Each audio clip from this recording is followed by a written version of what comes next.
बिस्मिल्लाहिर्रहमानिर्रहीम। Welcome to Harvard academy.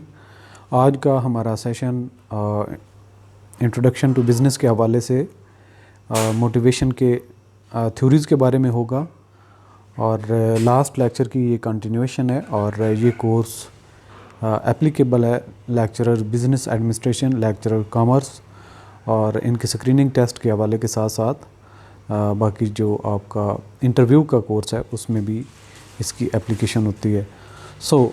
चलते हैं अपनी आज की हमने 3-4 थ्योरीज़ पे डिस्कशन करनी है। लास्ट टाइम हमने मास्लो हायरार्की ऑफ नीड्स पे बात की थी और डिटेल से उस पे बात की थी और उसके जो भी उसकी सोशल नीड्स हैं या फिर मोटिवेशन के हवाले से। अगर हम बात करें 2 फैक्टर थ्योरी और हाइजीन थ्योरी पे, तो आप इसको याद रखने के लिए हाइजीन थ्योरी कह सकते हैं। हाइजीन क्या होता है? सफाई सुथराई हर लिहाज से, एक तो फिज़िकल, एक दूसरा पॉलिसीज़ के हवाले से, कि किसी भी ऑर्गेनाइजेशन के अंदर एम्प्लॉय को रिटेन करने के लिए और उसकी प्रोडक्टिविटी बढ़ाने के लिए, उसकी परफॉर्मेंस को बेहतर करने के लिए ये थ्योरी अप्लाई होती है। और इसके 2 फैक्टर हैं। पहला फैक्टर तो ये है कि उस ऑर्गेनाइजेशन के अंदर एम्प्लॉय को रिटेन करने के लिए ताकि वो काम करता रहे। दूसरे नंबर पर उसका जो परफॉर्मेंस लेवल है बढ़ाने के लिए या प्रोडक्टिविटी को इंक्रीज़ करने के लिए कुछ मोटिवेशन या मोटिवेटर्स की ज़रूरत होती है। तो ये मोटिवेशन के लिए क्या क्या चीज़ें रिक्वायर्ड हैं वो उसकी प्रोडक्टिविटी को इन्हेंस करती हैं। इस थ्योरी को कॉइन करने वाला, ऑफ़र करने वाले का नाम है फ्रेडरिक हर्ज़बर्ग। ये उसकी थ्योरी है और इसको भी मोटिवेशन थ्योरी कहते हैं। और अभी आज के सेशन में जो थ्योरीज़ हमने पढ़नी है वो मोटिवेशन की थ्योरीज़ ही हैं। ये मोटिवेशन की थ्योरी जो है वो कहती है holding that job satisfaction depends on 2 types of factors. वो कौन कौन से हैं? हाइजीन फैक्टर और मोटिवेशन के फैक्टर। फैक्टर्स मीन कि एक फैक्टर नहीं है, फैक्टर्स ज़्यादा हैं। हाइजीन के रेलेवेंट जो फैक्टर्स होंगे, factors required to keep employees in the organization are called hygiene factor, कि उस ऑर्गेनाइजेशन के अंदर ही वो काम करता रहे, उसको स्विच करने की ज़रूरत ना पड़े, वो उससे उकता ना जाए, उसको लीव ना करे। इसके लिए रिटेन करना जो एम्प्लॉय का है वो उस लिंक करता है कि हाइजीनिक कंडीशंस के साथ, कि उस ऑर्गेनाइजेशन के अंदर हाइजीन फैक्टर्स कितने वैलिड हैं, कितने अच्छे हैं। अगर अच्छे होंगे तो वो उसके साथ लगा रहेगा, काम करता रहेगा। दूसरे नंबर पे जो फैक्टर्स हैं वो है प्रोडक्टिविटी इन्हेंस करने के लिए या परफॉर्मेंस को बेहतर करने के लिए। Factors use to get high productivity from workers are called motivators या मोटिवेशन फैक्टर्स। हाइजीन फैक्टर्स में क्या क्या चीज़ें आती हैं? Hygiene factors fall with the biological needs. Biological needs कौन सी होती हैं? जो इंसान को ज़िंदा रहने के लिए खुराक वगैरह, खुराक, पानी और उसकी जो ज़िंदगी के लिए एक साफ़ सुथरा इन्वायरमेंट होता है। Safety needs and partially with social needs. ये हाइजीन की नीड्स 3 तरह की नीड्स से बनती है, यानी कि बायोलॉजिकल नीड्स, सेफ्टी नीड्स के उसको अच्छा साफ़ सुथरा और सेफ़ काम करने का एनवायरनमेंट मिले जिस पे उसको रिस्क लाइफ को या डैमेज होने का कम से कम हो। इसके अलावा सोशल नीड्स भी, ये तीनों कुछ पार्शल, यानी कि फुल सोशल नीड्स की बात यहाँ पे नहीं हो रही, पार्शल कुछ ऐसे सोशल फैक्टर्स भी हैं जिनको हाइजीन फैक्टर्स के अंदर इंक्लूड किया जाता है। बायोलॉजिकल फैक्टर्स पे हमने ऑलरेडी मास्लो की थ्योरी में बात की थी, सेफ्टी नीड्स पे भी बात की थी और सोशल नीड्स पे भी बात की थी। लेकिन यहाँ पे इस जो हाइजीन के फैक्टर्स हैं उसमें सोशल नीड्स सारी की सारी नहीं आती, कुछ आती हैं। जो हमने बायोलॉजिकल नीड्स, सेफ्टी नीड्स और social needs Maslow hierarchy theory में बात की थी, उनके हवाले से ये हाइजीन फैक्टर कहता है। Motivators are almost similar to social needs. तो जो पार्शल यहाँ पे कुछ आती हैं यानी कि हाइजीन फैक्टर के साथ, बाकी जो सोशल नीड्स हैं वो सारी की सारी कहाँ पे किस फैक्टर्स में आ जाती हैं? दूसरे फैक्टर्स यहाँ पे जो एक एम्प्लॉय को प्रोडक्टिविटी या उसकी परफॉर्मेंस को बढ़ाने के लिए इस्तेमाल होती हैं। तो उनमें वो क्या क्या आती हैं? Self esteem needs and self actualization needs of Maslow's hierarchy theory. कि अगर हम मास्लो की हायरार्की थ्योरी के साथ लिंक करें तो जो हमारी बायोलॉजिकल, सेफ्टी और कुछ सोशल नीड्स हैं वो हाइजीन या फर्स्ट फैक्टर के साथ डील करती हैं। दूसरा जो फैक्टर्स हैं जिससे एम्प्लॉय की परफॉर्मेंस बढ़ाई जाती है वो सोशल फैक्टर्स हैं और उनमें स्पेशली जो मास्लो की थ्योरी में सेल्फ इस्टीम है और सेल्फ एक्चुअलाइजेशन की नीड्स हैं, वो आ जाती हैं सेकंड फैक्टर्स में। Both factors should be present in the organisation at the same time to get productivity from the worker. So यहाँ पे जो यानी कि फर्स्ट फैक्टर यहाँ पे हमने बात की थी एक एम्प्लॉय को रिटेन करने के लिए। दूसरा फैक्टर क्या थे? वो थे एम्प्लॉय की परफॉर्मेंस के हवाले से। इन दोनों के साथ ही एक अच्छी ऑर्गेनाइजेशन में एम्प्लॉयज़ बेटर परफॉर्म कर सकते हैं और देर तक काम करते रहेंगे, यानी कि वो उसको छोड़ के नहीं जाएंगे।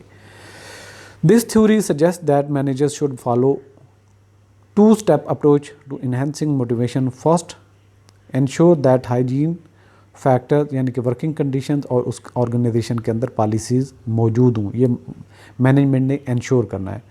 और acceptable and then offer motivation factors such as recognition, कि जो कोई काम करता है उसको रिकग्नाइज करना और उसकी एडिड रिस्पॉन्सिबिलिटीज़। अगर फ़र्ज़ किया पहले वो जो काम करता था अगर वो अपनी ज़िम्मेदारियाँ सही तरीके से निभा रहा है तो उसको मज़ीद ज़िम्मेदारियाँ दी जाएँ और उसकी परफॉर्मेंस की बेसिस पे उसको ज़ाहिर बात है रिवार्ड भी बेहतर दिया जाए। तो ये दूसरा फैक्टर आ जाता है। Biological needs are related to human bodies survival.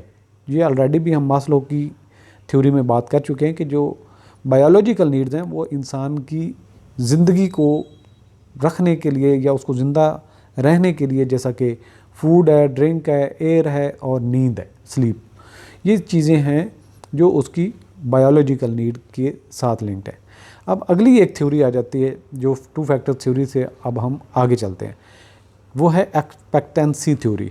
Expectancy theory को आप उर्दू में ये भी कह सकते हैं कि हर बंदे की कुछ तवक्कुआत होती हैं, वो तवक्कुआत पूरी होती रहती हैं तो वो मोटिवेटेड रहता है, जब उसकी तवक्कुआत पूरी नहीं होती तो वो मोटिवेटेड नहीं रहता। सो एक्सपेक्टेंसी थ्योरी कहती है कि हर इंडिविजुअल की कुछ उम्मीदें होती हैं एक ऑर्गेनाइजेशन के साथ कि वो काम करेगा, उसको सैलरी मिलेगी, उसको इज़्ज़त मिलेगी, उसको प्रोटेक्शन मिलेगी, उसकी ज़रूरियात का ख़ास ख्याल रखा जाएगा। ये उसकी उम्मीदें होती हैं उस ऑर्गेनाइजेशन के साथ। जब तक वो उसकी उम्मीदें पूरी होती रहती हैं वो उसके लिए एफ़र्ट करता रहता है, और जब उसको किसी चीज़ से ये उम्मीद ख़त्म हो जाए कि वो जितना भी काम कर ले उसको रिवार्ड नहीं मिलेगा या उसकी उम्मीदें पूरी नहीं होंगी तो वो डीमोटिवेट हो जाता है। ये क्रक्स है इस थ्योरी का। Expectancy theory of motivation holding that people are motivated to work towards rewards that they want and that they believe they have a reasonable chance of obtaining, कि उनको वो मिलेगा और उनको इंश्योर होना चाहिए या श्योरिटी की हद तक यकीन होना चाहिए कि अगर वो इसके लिए कोशिश करेंगे, अपना परफॉर्म करेंगे उस ऑर्गेनाइजेशन के अंदर तो उनकी उम्मीदें पूरी होंगी। सो इस थ्योरी में, in this theory are reward that is out of reach is likely to be undesirable even if it is intrinsically positive, कि कुछ ऐसी तवक्कुआत एम्प्लॉय से रखी जाती हैं कि साल के 365 डेज़ हैं, उसमें वर्किंग डेज़ लेट्स सपोज 240 हैं, तो 240 में सुबह 8 से लेके शाम 6 बजे तक अगर ऑफिस टाइमिंग है तो वो एग्जैक्ट सुबह 8 बजे ही आएगा और शाम को 6 बजे ही जाएगा।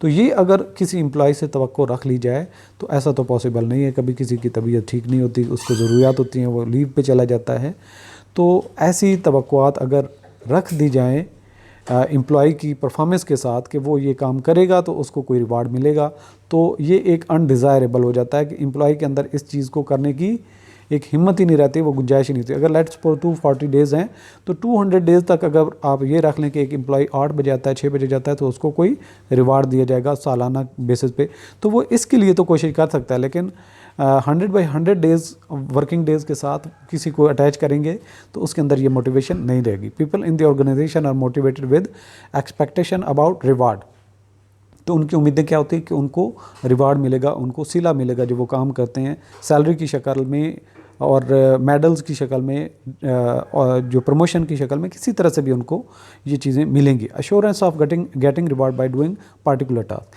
कि उस ऑर्गेनाइजेशन के अंदर इतना मेरिट है कि अगर वो ये काम करेगा तो उसमें कोई शक और कोई गुंजाइश नहीं है कि कोई नेपोटिज्म का कल्चर नहीं है, बल्कि उसको मेरिट के बेसिस पे वो चीज़ मिलेगी जिसके लिए वो एफर्ट्स कर रहा है। सो ये जब चीज़ें एक ऑर्गेनाइजेशन के अंदर मेंटेन रहती हैं तो एम्प्लॉय परफॉर्म करता है, वो मोटिवेटेड रहता है, वो अपनी परफॉर्मेंस को बेहतर से बेहतर करने की कोशिश करता है। वो उसको जब प्रमोशन की होती है, सैलरी इंक्रीज़ के चांसेस होते हैं, तो वो उसके लिए जो रिक्वायर्ड क्राइटेरिया उसको मीट करने की पूरी कोशिश करता है।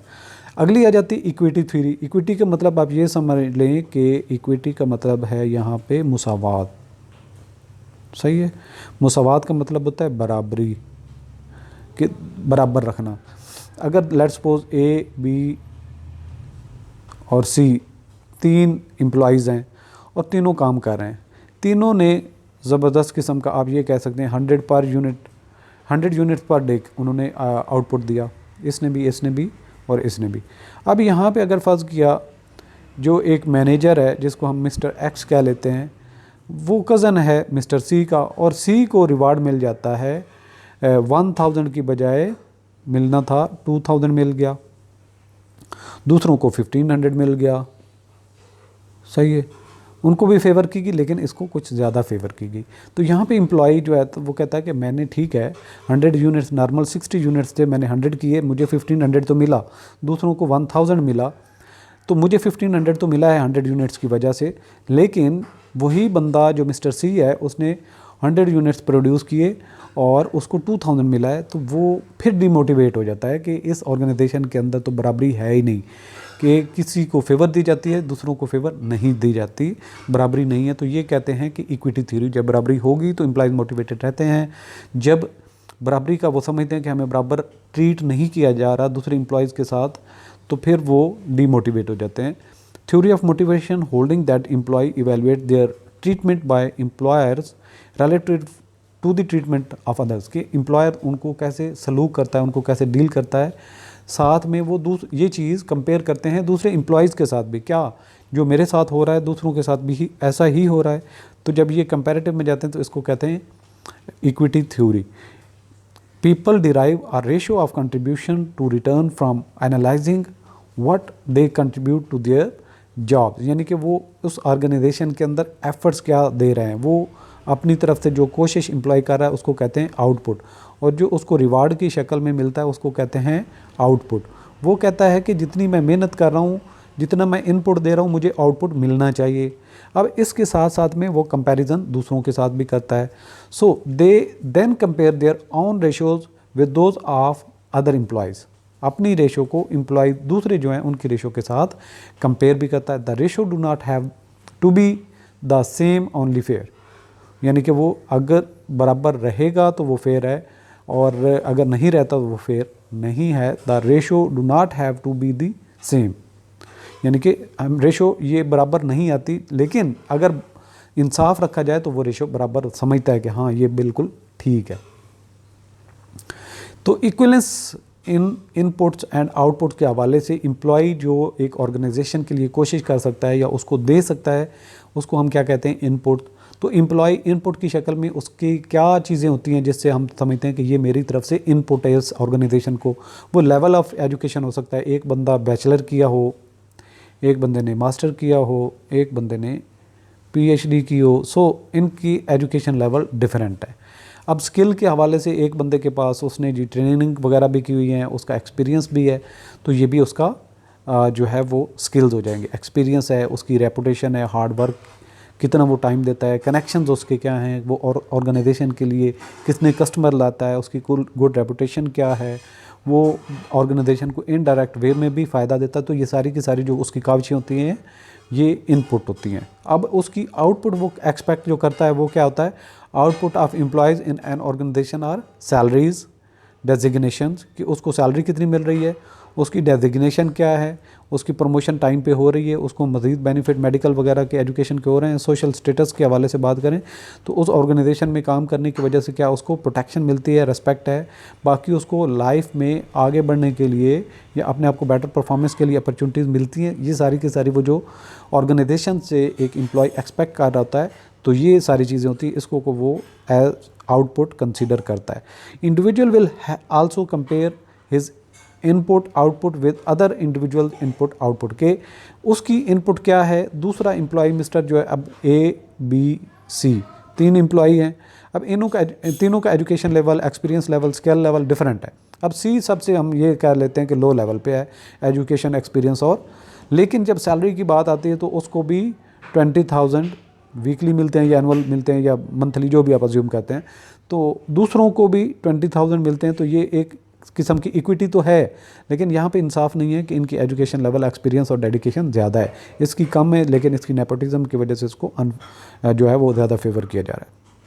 सो करना क्या चाहिए, तो एम्प्लॉयर जो है या तो जो मैनेजमेंट है उसको जस्टिफाई करना चाहिए कि अगर कहीं पे डिफरेंस हो रहा है तो किस वजह से है। वो चीज़ें जो दूसरे एम्प्लॉयज़ को नज़र नहीं आती उनके एक्नॉलेज करते हुए उनके सामने लाना चाहिए। Managers have to explain reason for the differences of outcome of employ in order to keep them motivated. People compare their reward with the market as well, यानी कि एक तो ऑर्गेनाइजेशन के अंदर कंपेयर करते हैं, दूसरा बाकी मार्केट में रेट्स क्या चल रहे हैं इनपुट और आउटपुट के हवाले से, तो इन चीज़ों से भी वो कंपेयर करते हैं। तो मैनेजर को मोटिवेशन के लिए सारी चीज़ों को जस्टिफाई करने की ज़रूरत होती है ताकि एम्प्लॉय डीमोटिवेट होकर ऑर्गेनाइजेशन को लीव ना करे। सो आज का सेशन यहाँ पे क्लोज करते हैं। ऑल द बेस्ट, अल्लाह हाफिज़।